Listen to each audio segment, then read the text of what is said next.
Howdy, y'all, and welcome back to episode number 4 of Inside Texas Real Estate. I am here, Texas Tammy, and we have Miss Kim of Cultivate Mortgage. And Chance Gibbs of Gibbs Property Group. And Brittan Wren with Goosehead Insurance. our special guest today. And so thank you guys for coming here. And if you like this, please feel free to like and subscribe to our YouTube channel. And if you find this podcast informative, share it with a friend who you think is going to need this information. So we'll go ahead and kick this off. Tell us about yourself. You're our special guest. Yes. So like I mentioned, my name's Brittan Wren, and I opened up, it would have been about 3 or 4 years ago now, with Goosehead Insurance. And so I opened up when it was fun to talk about insurance, and I survived when it's not fun to talk about insurance as well. So I've seen a lot. It's been an interesting time to jump into my market, but it's made it so that way, I've been able to push through, and it's made me a better person today. So it's kind of crazy. Personal life, I don't know if that is anything. My wife and I, we moved here from Utah about 4 years ago. Moved here to jump into this crazy experience here, and 2 kids, and we honestly felt like we were escaping to come to Texas, and we've never felt more at home. So we love being here. Welcome to welcome. Texas. Yes, Thank welcome. you. Thank you. I had asked you to come on here because obviously homeowners insurance is a huge deal with buying a house, especially recently when it keeps skyrocketing. So we kind of wanted some clarification. I don't know if clarifications, maybe some information on what goes into the homeowner insurance world, because I've had it's such an unknown. Insurance is unknown, and people don't really bother figuring it out because they just call their insurance agent. But you are with Goosehead, and Goosehead is a brokerage. So Correct. you can sell products across the board, whereas if you were to call Farmers or Liberty, you're going to get a Liberty or Farmers product, right? Correct. So you can Correct. shop anyone. That's why I send people to you, because you can find the best deals, the best rates. So tell us how it works as far as if my house is going to be $400,000 in Denton, and I need homeowners insurance, and I call you, what happens? That's where all the fun starts, honestly. That's where insurance is, I feel like, especially now, like it is so hard to predict, like you mentioned. I feel like even just 4 or 5 years ago, it was very easy to say, we can average that your insurance is going to be about $100 a month. It's pretty predictable. We don't see those numbers anymore. But I feel like it was that, and then it was never required to know anything other than that. Of course, that's why we have specialties. That's why we have loan officers. That's why we have real estate agents. We're here to have that piece of the pie, because it's a big piece of pie, and there's a lot of complexities to it. And so that's what's making it so hard now in this market, is that there is no one size fits all. There is no cookie cutter, this is exactly what you're going to get. The reality is, that's the hard thing to navigate, is that you can have a $400,000 home right here, and then their neighbor also $400,000 home. The insurance can be completely different. So what goes into determining someone's premium? A lot of it is specs of the home. So that is the big piece. The specs of the home, the interior, just really what it's built with there. But then now, and this is where the insurance market changed drastically, is the buyer of the home and the insurance history of that home. So that's the big thing. So one, you have the buyer's going to have a little piece of what that premium is going to be for the home insurance, whether they've had a couple of homes where they filed some claims, and depending on the type of claim that's been filed, that's going towards how comfortable an insurance carrier is with giving you a premium. And that directly affects what the cost of that premium is. The big thing, and I think this is what really took the world by storm, was Texas got hit. Like just everything that could have came to Texas did come to Texas 2 or 3 years ago, with the freezing, the hail. It's just, it was insane. Yes. And I think that was where we saw a lot of home claims, because not every home was affected by the freeze, but a good amount were. And so that's, again, where you can have one home that is the ideal home for an insurance carrier, and then the next one over had all the things happen to it. It had all the broken pipes. It had to do all the water claims. And that makes insurance carriers very, very nervous when anything like that happens. As it should, I think. So my house was in 1970, and I, as a realtor, am a very big advocate for older homes are built better. Mm-hmm. I have never had a busted pipe. My power was out for that freeze. The water was off because they were frozen, but they're cast iron, and I know they're not what houses are made for anymore, but nothing busted. And no one in my neighborhood busted. But I saw new builds, PVC, or whatever they're using, just everyone had water leaks. Mm-hmm. And these houses cost way more. Now, are they built cheaper? I mean, why are we using stuff that is not resistant to the, what do they call it, the acts of God? Yeah, and Why aren't we putting metal weather. roofs on things? Why are we putting expensive shingles over and over and over again? The big thing is cost to redo. So like when the builder's building, that's their cost. They're building a house that they think can Throw it sell. up cheap. Someone else will deal with it later. Exactly. They're putting up their cost, and then when the longevity of it, that's where the insurance carrier comes in, and that's where the higher likelihood of risk comes in too for the carrier. And that's where code has changed for sure. Having galvanized pipes is not very common anymore, but again, they last and they're good.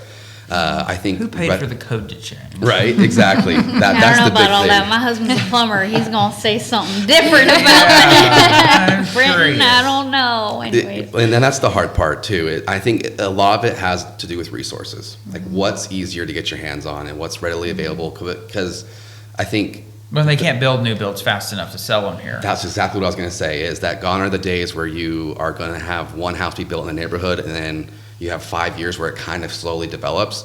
Now it's how many houses can you build on a 1 acre lot, and how fast can you do it? And so that's the hard part.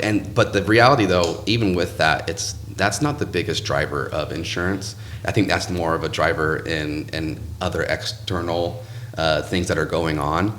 I think the big thing is that at least I think we're seeing a turn. Honestly, it's becoming a lot easier to get insurance now, especially, I mean, even like the last 6 months, I've seen carriers come back. Good. And that's good. what's making insurance be better. But I mean, directly, I mean, because I know that's the hot topic is, insurance, the prices have gone up.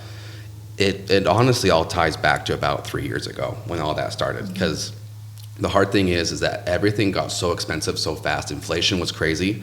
And that's one thing that nobody thinks about is that when insurance is doing their calculations for the year, they're going to estimate to lose money. They're going to estimate to pay out on claims. That's part of the whole game.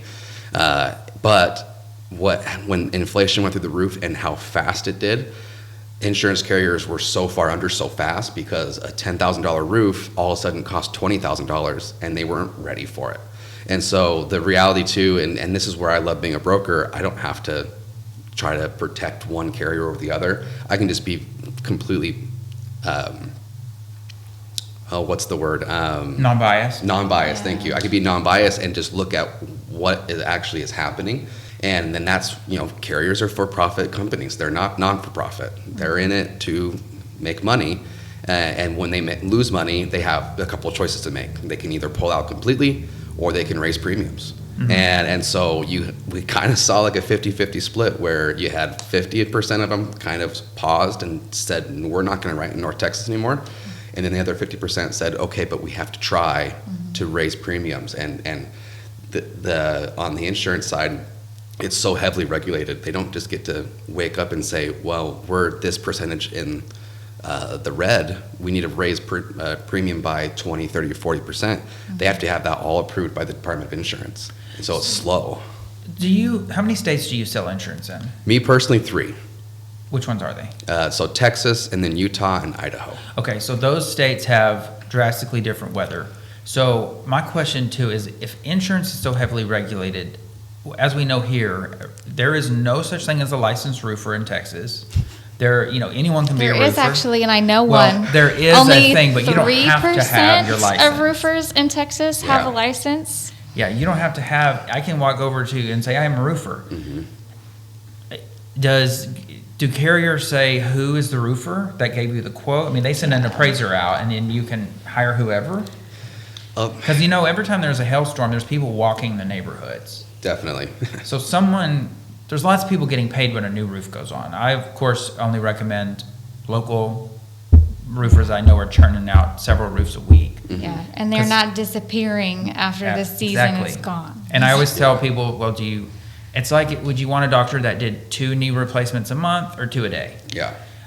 So I, have my list of contractors and roofers that I'll give to people, but I'm curious about if insurance companies, if I were an insurance company, I would not want a roofer that wasn't vetted. Correct. And are they taking advantage of that too? No. So that's where you see a lot of, that's where you hear like a lot of like the complaints when it comes to clients, and they say, well, this carrier denied my claim because of XYZ. Those are the facets that never get talked about is, yes, you have the people that are kind of walking the streets and saying, okay, we're going to capitalize on this storm that came through.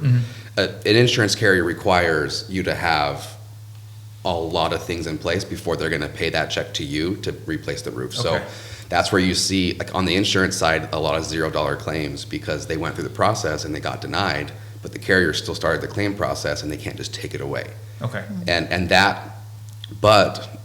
That's also a big point that no one thinks about is the number of claims on your insurance. A lot of carriers are looking for not reasons, that's a bad way to say it. Well, they have to protect themselves. Correct. They're looking for the criteria that they're comfortable with on when a new client or customer comes to them wanting coverage through the broker.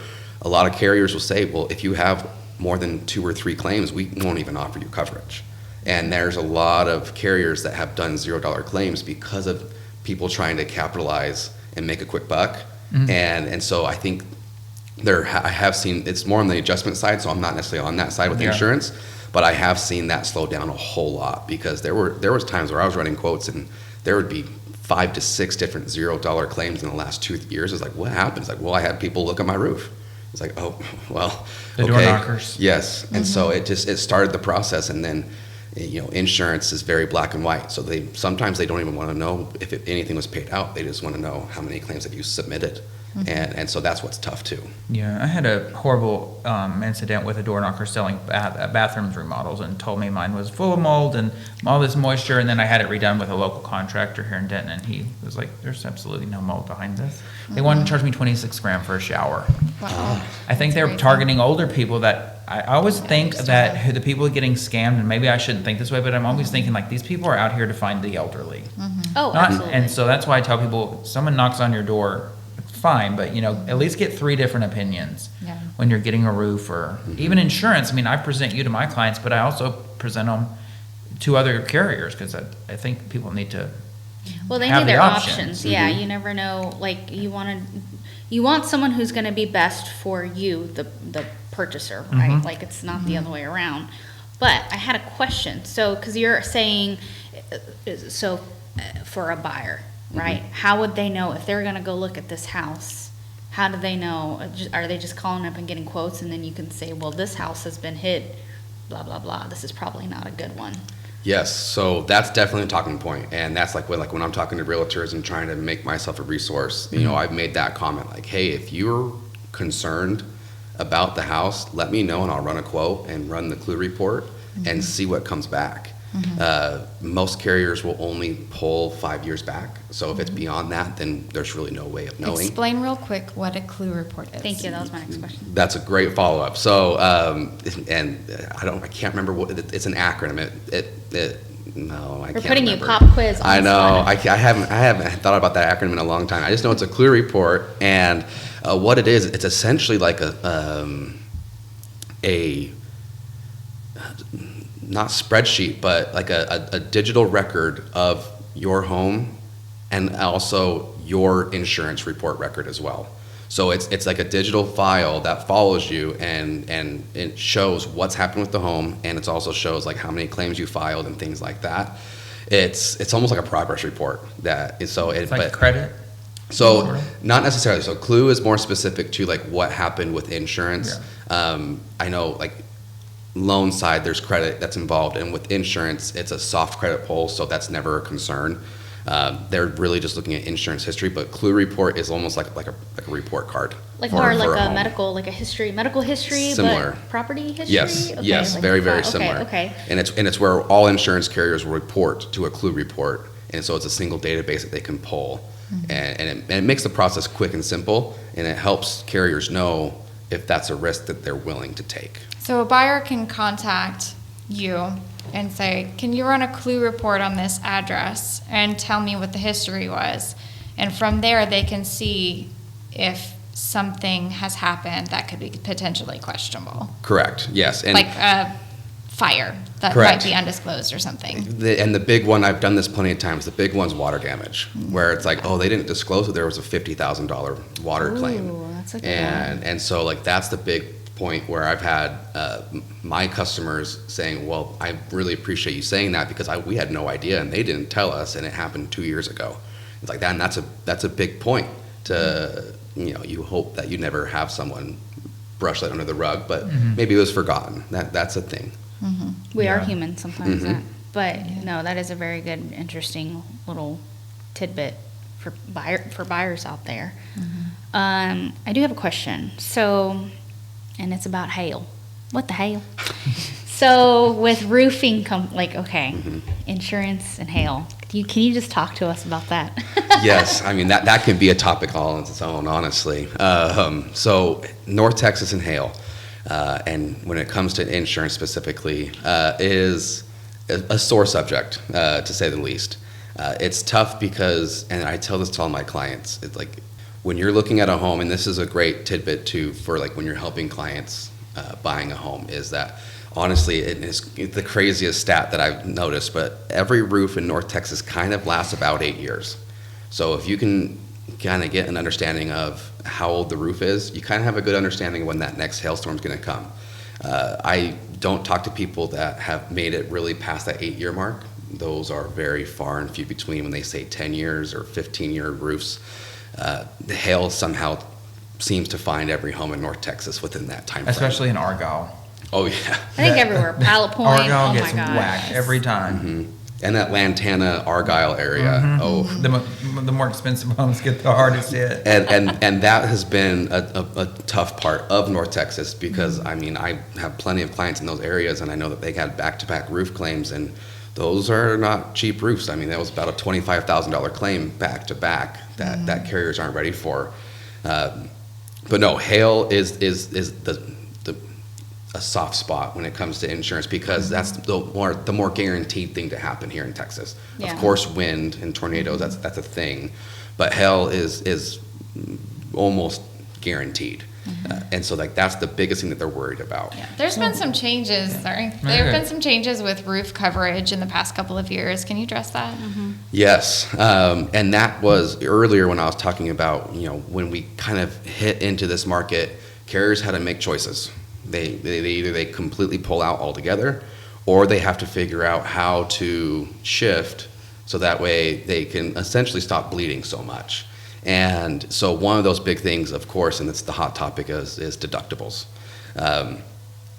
When I first started, the standard Texas deductible was 1% all peril, 1% wind and hail. That was all. That was easy. That was never going to be anything other than that you couldn't get your hands on.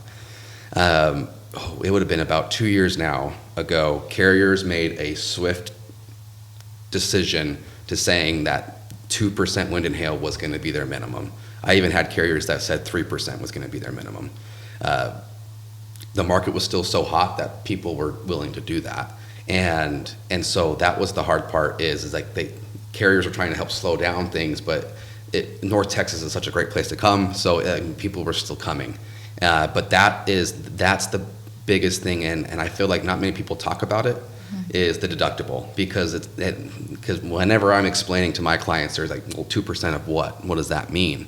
And it's the deductible is based off of the dwelling amount of the home that you're purchasing. So every carrier does what they have a replacement cost calculator in their database, in their system, that you put in the criteria, the characteristics of your home, and then they'll spit out what they believe is the replacement cost of the home, like what they think that will be, if you do have a complete loss, that number is what they think they'll have to pay out to get you back to what you were before. And the deductible amount, that percentage is tied to that dwelling amount. So if you have a $400,000 home, that's the replacement cost. A 2% deductible is $8,000. The likelihood of you using that deductible in a wind and hail claim is a lot lower. So that's where they can stay in the market and not have to increase the premium so much. And then, of course, 3% is a $12,000 deductible, which that's a lot harder. I don't understand. The roof thing doesn't make sense to me because, I mean, my entire family has tin roofs on every house that they have. They don't live in HOAs. HOAs always seem to want shingles, and I'm like, who's paying the HOA to want shingles? Get a tin roof and call it a day. My dad's tin roof is probably 40 years old, and in West Texas, it gets hit all the time. There's not a dent. So why are we not putting tin roofs on stuff?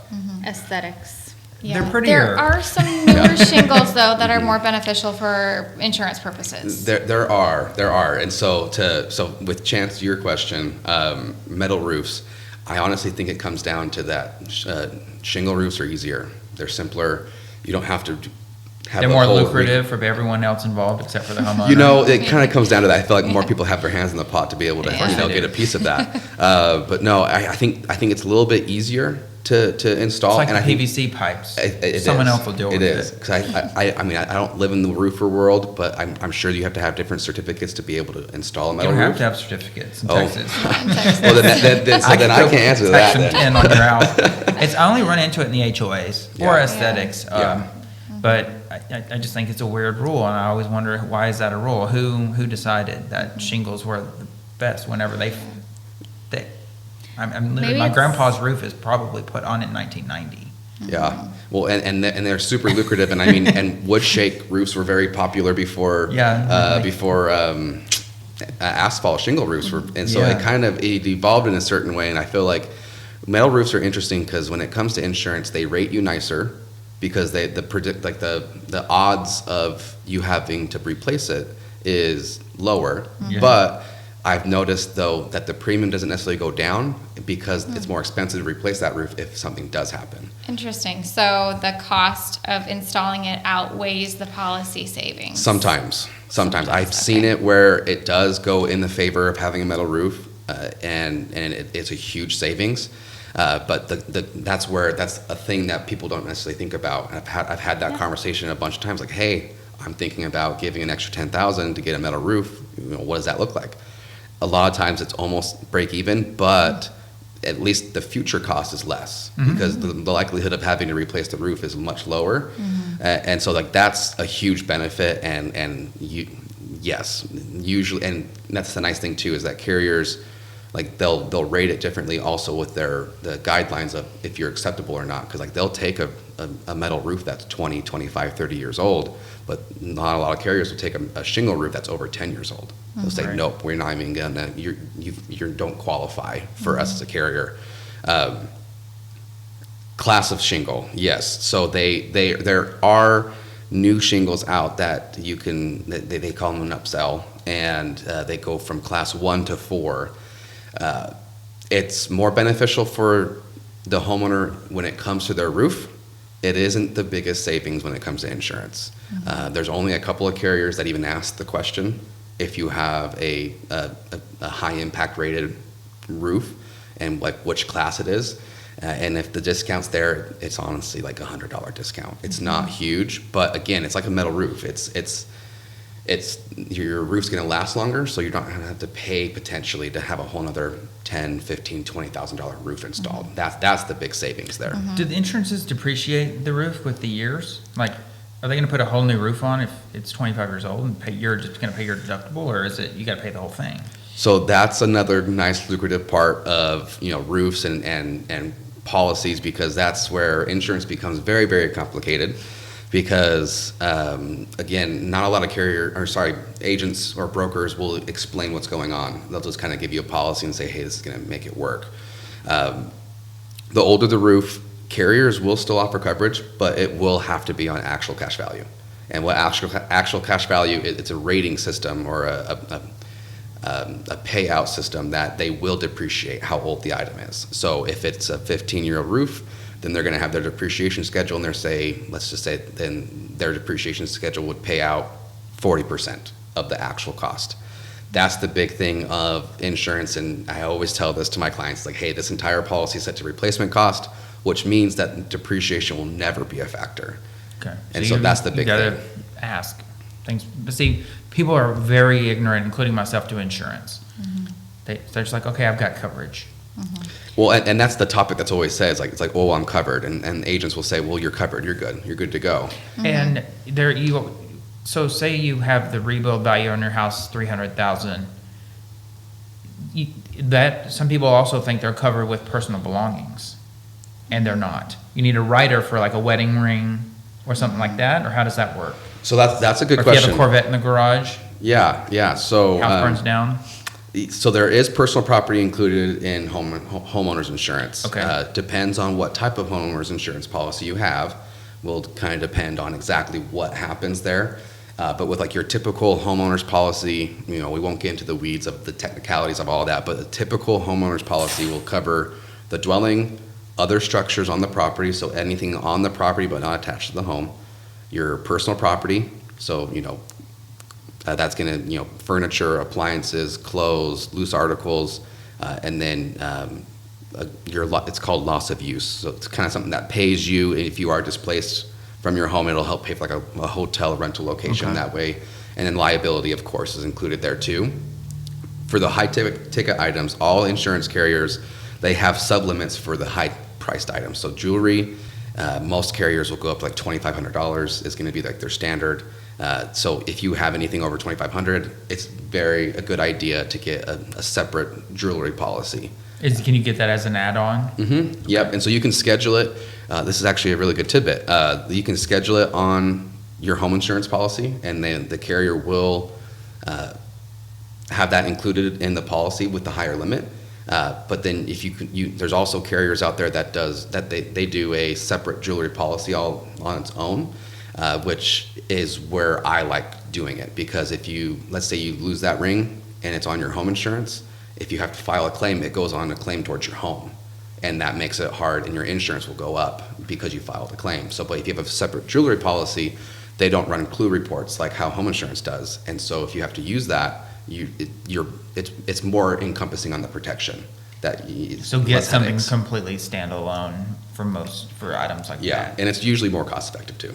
Okay. And for buyers, what would you say, Brittan? Like, what questions would a buyer need to make sure they're asking their insurance agent so they can get the best deal for them, not the agent? Which is, I know you guys got to do your job, but what questions can help protect them? Yeah. If they don't know what they're doing. Sure. No. The big thing, honestly, is ask the agent to explain the policy to you. Because there's a lot of times where things There's a will novel idea. Can you tell me what I'm buying? Yeah, because a lot of times, agents might put in the policy things that you might not want and or need. In Texas, there are a lot of what they call endorsements, so they're add-on coverages. I personally like them, but some can be over the top. And so, like, if you are just adding them on for the client and not talking about it and saying, hey, do you like the premium? And it's like, okay, yes or no. But there's that customize feature where we talked about it earlier. Choice is king. Amazon has changed our lives completely. The buyer demands choice. The buyer demands to have options, and so insurance can work the same way. It's just kind of a scary topic. And it's also not the most fun topic to talk about as well. And so a lot of times you're just trying to get through it and say, okay, I'm done. But the biggest thing, honestly, would be to have the agent explain the policy to me. Like, what am I covered for? And there's, again, there's a lot of water coverages that can be added or not added, especially when it comes down to crunch time and maybe DTIs are tight, that conversation can happen. And because a premium's really super expensive doesn't mean that there's not options available. Mm-hmm. Yes. So what would you consider? Well, I guess you can't really say like a basic thing because everyone's going to be different or in average, right? So, maybe I should ask, if you are going to ask for something, I guess what's the minimum to make sure you're covered? Like, do you want, again, I guess it depends on the house, right? Your mortgage company is going to require replacement cost value no That's matter what I was what. gonna make a comment So of, beyond yes. that, then there's some choices that I guess would come into play. Correct, yes. The bare minimum, get a replacement cost policy. You don't know what's going to happen. Potentially, right after that closing happens, you have the keys, you have no idea. And again, like what Kim said, the mortgage side, they require that. Like, there's just no other options. And so, but make sure that that's there. And then after that, it's really going to be what you feel comfortable with. Every policy is going to have certain levels of water coverages included, but then there's definitely some add-ons that can be upwards of about $500 on cost that, maybe you don't need, maybe you do need, but that's, at the end of the day, that's the client's choice for there. So most buyers are obviously going to pay their homeowner's insurance out of their escrow.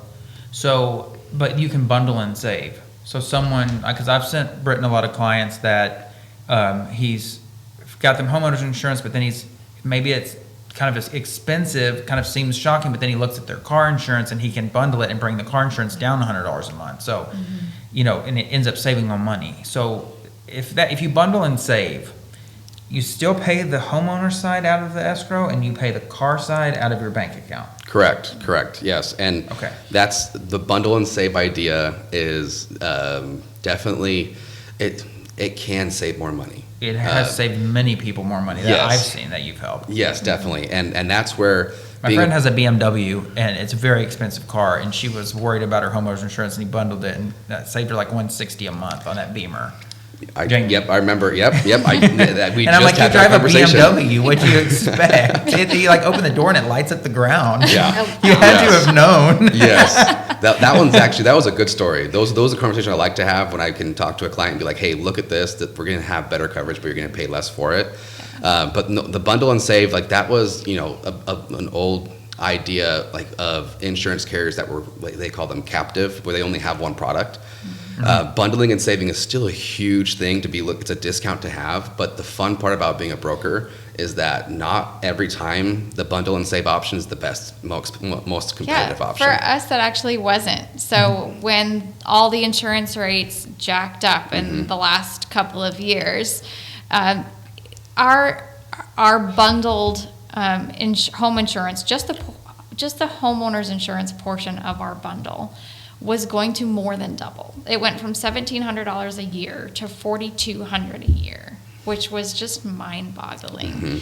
And so we shopped everywhere for new policies, and it was cheaper for us to split them up. So I think it just goes back to just make sure you ask, make sure you shop around, make sure you check all of your options. Well, and like I said earlier, insurance, these carriers, they're for profit. And there's going to be times when they're wanting to grow and be hungry, and there's going to be times when they're going to be scared and kind of slow down.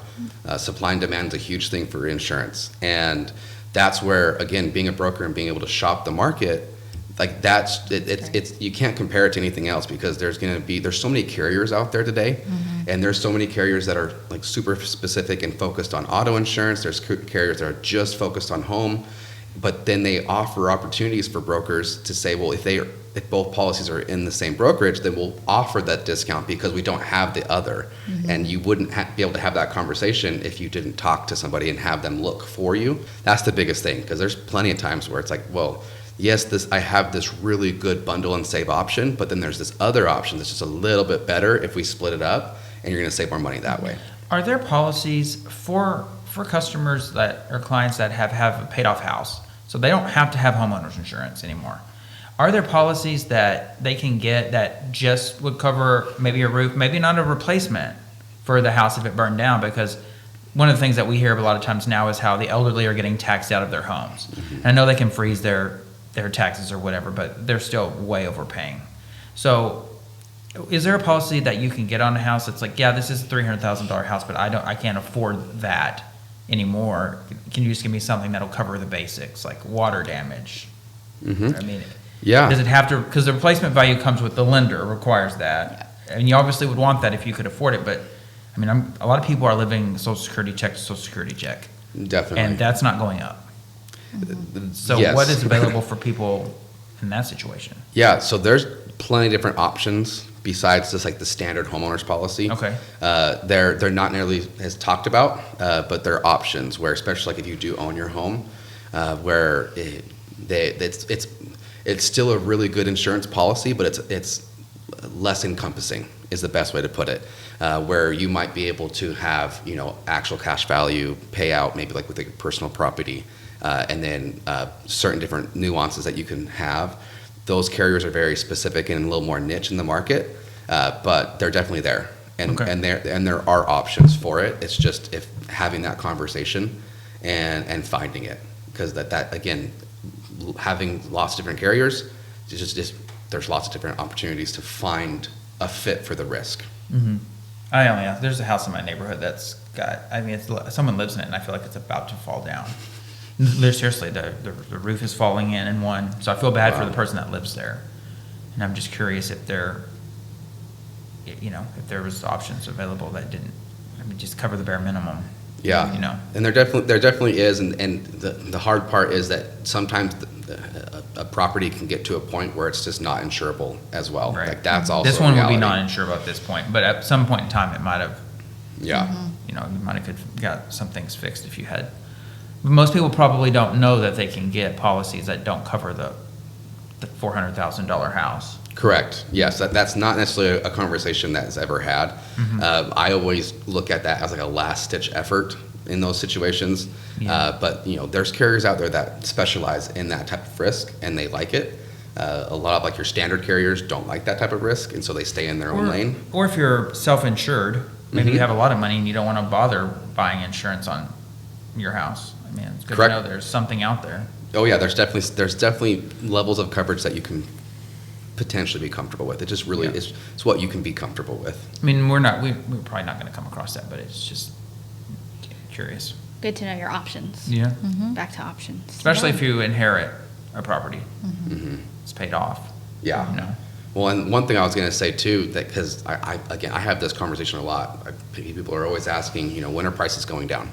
And that's it's a hard question to answer. I usually, it's what I see with it is that I don't necessarily project that prices are going to go down per se, but what I do see is that with the market kind of calming down, more carriers are coming back in, and that's going to bring the supply and demand ratios back into order, and then you're going to find that carriers are competing with each other more, and that's where prices are going to come down. That once more carriers come back in, it's going to help fix that. That's already where we are today. I think that's where it's going to happen, but And also, if you purchase a house with a metal roof with cast iron pipes. Roofing is obviously what has done it. Other than inflation, it's everyone gets a new roof every other year here because of the hailstorms. It makes me laugh because Put I feel Nerf like on your hail roof. damage it's a normal part of living in North Texas. It It's is. going to happen, and yet we see people replacing their roofs just like that after every hailstorm. Is it really necessary? So I do Can kind you of not replace wonder. a shingle?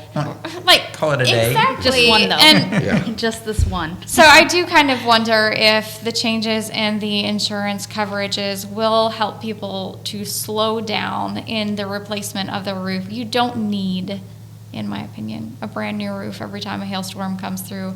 Talk to your Well, that's licensed roofer Yeah. or trusted roofer in the area, Yeah. because they're just, you don't necessarily need that, and then you don't need to put the claim on your house and make it easier- show up on the clue yeah. report, It'd be make your easier for me premium to go up. sell. Yes. I could sell roofs all day long at 1%, but 2, Yeah, 3.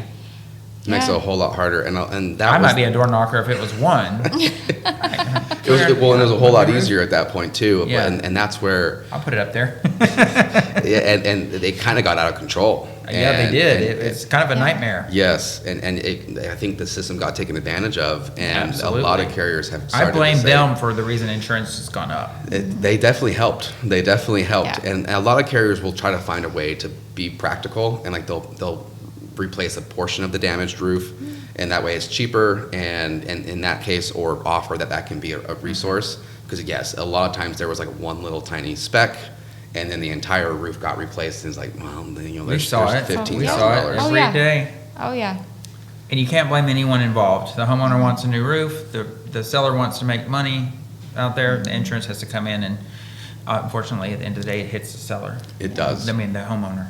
Yeah, and it's not, I had a fiasco not that long ago about roof and hail and insurance, and it was just a big cluster. I'm It's a like, nightmare. yeah, fire dumpster. I'm like, are you kidding me?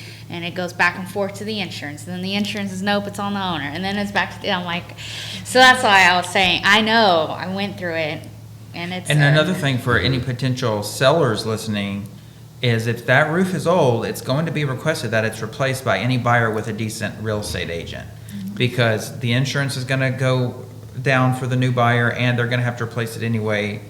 So prepare for that. We've talked about solar before. We went down that rabbit hole. The roof Okay. is not far from that. It needs to be new and paid for. Yeah, but Yeah. I think for sellers, if there are sellers that are listening, and even listing agents, that's one of our due diligence when we're on the appointment, right? Our Yep. listing appointment. How old's the roof?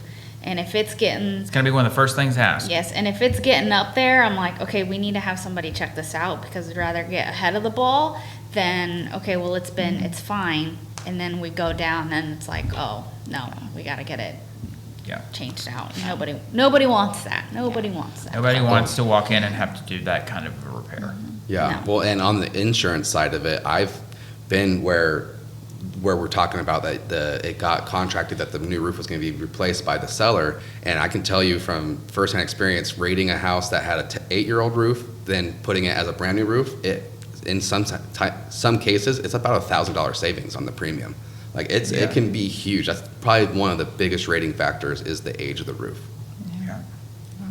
Do you mind if we pivot real quick? Going back to having choices and different options in insurance, can you talk about the differences in insuring an investment property versus your primary residence? Yeah. So with insurance, that's the nice thing about insurance, is very black and white. There's no really middle ground in between. So like when it's an investment property, they have their own separate type of policies for that. And they're very specific to just really covering the investor and their investment with the property. So you're really only going to see like dwelling coverage. There's not going to be like any personal property coverage there. The big thing too is like when it comes to insurance and carriers is that there's carriers out there that are very hyper-focused on loving investment properties. And then there's carriers out there that do not like it at all. And so especially here in North Texas, I have noticed that the investment property portfolio is bigger. There's a lot more carriers that are a lot more excited to go into that avenue. I don't really know why, but it's been simpler to get a landlord policy for an individual than a personal homeowner's policy. And so they're very specific to the dwelling and the investment. And I think that's really what it comes down to, is that it's really like singular angle with it, and it's not whole encompassing of personal property and all that, all those complicated facets Because that it makes things costs harder. less, right? Like Yeah. for the insurance, like They it's usually better do. for y'all because that doesn't have to do more on.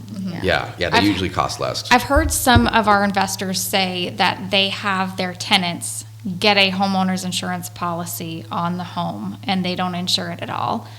Versus, I know that, and that's what I do. I go, ooh, and versus having a tenant or a landlord policy on the home, which is really, I feel like it's better. Can you explain the difference and why someone should do one versus the other? Yes. So, only do one of them. So like I said earlier, when it comes to insurance, they're so black and white that if the insurance policy is written wrong and it's not being used in the way that it's being said it was, they can contractually not give you coverage because you didn't hold up your end of the deal. So in that situation, an investor not getting like a landlord policy, if there was a claim and the homeowner or the tenants living in it had the homeowner's policy, there would, in most cases, be $0 coverage. 'Cause they're not the homeowner. I was Then gonna say, the it's in landlord the didn't. title. It's in Correct. what you're buying. And so then those are the horror stories when you go online and search insurance carriers and you have people that write horrible reviews because like they didn't get the coverage that they thought that they should. Mm-hmm. It comes down to that the insurance agent didn't do their due diligence and inform and educate the person involved in this process, because I've had people ask, well, why can't I just do this? It's like, well, because I care for you to have your coverage and I want you to be paid out if something bad happens. I bet you the the investor market I feel to me like it might be a little safer for the insurance companies because like Airbnb, they have their own insurance that comes into play if they destroy something in your house. I mean, and we have a lot of little short-term bit. rentals around, you know. A lot of the thing that I see, especially because I help plenty of investors on the insurance side, the mindset's completely different. When it comes to an investor, usually they're not looking to ever use their policy unless there's a complete loss, like a fire and like they're that. going to paint white over the cockroach that's Yes. still sitting there. Yes. We know how landlords are. If they could paint white over the people. I As know. they've been in Right. here. The boxes, Yeah, let's just paint it them white all and put some gray floor down. They'll think Yeah. it's brand new. I mean, I can't even tell you how many times I've had investors say, I don't care what the wind and hail deductible is because I'm not going to use it. I'll pay for a new roof myself. That's Or they'll put a usually the shingle on conversation. themselves. That might be the case as well. That, you They know, know a guy who they knows might a figure guy out the who corner out that they there. take. It's cousin yeah. Ed. And those big time property managers, landlords, they've got teams that do that anyway. yeah. So Yes. Correct. They work every day. And so they can get it at a different price than a common homeowner can get that at. And A friend of mine that does it has, basically a graveyard of stuff he's taken out of houses when he's gutted that he can put back in another one. exactly, and the resources available is what changes the risk that's They don't in there. have to hire the door knocker. Yes, and to with what Kim said, like what's the ideal situation in that landlord or an investor buying a property, them getting a dwelling policy, and then the tenants getting a renter's policy because they're not protected for anything with the landlord's policy, and really all they need to care about is their personal property and their liability. And so that's the best situation there is investor get a landlord policy, tenant renter's policy. In other words, Easy and simple. landlords, protect your asset. Yeah, the shell. They Yes. protect the shell. You don't need to Everyone's- protect anything inside. And when But if- protect your asset that you do have. Yeah, you don't want to lose it because I could see how those would be confused, and next thing you know, no one's getting paid. And those are the bad reviews that you read, saying, "Oh, they didn't pay." It's like usually it's the agent that didn't do the Yeah. policy correct. Is in most situations, carriers want to hold up their end of the deal, and they're not necessarily looking to cut corners in that way. It's sorry, your policy wasn't written to this, Right. and we're not going to pay for what it's not written to. Right? Yeah. I feel like we could go on and on about insurance, like we haven't even cracked the egg, but we're at like 45 minutes. Yeah. So we need to wrap it up. Brittan, thanks for coming on here. Yeah, really appreciate Anyway, it. this is Brittan Wren. He's local to Denton.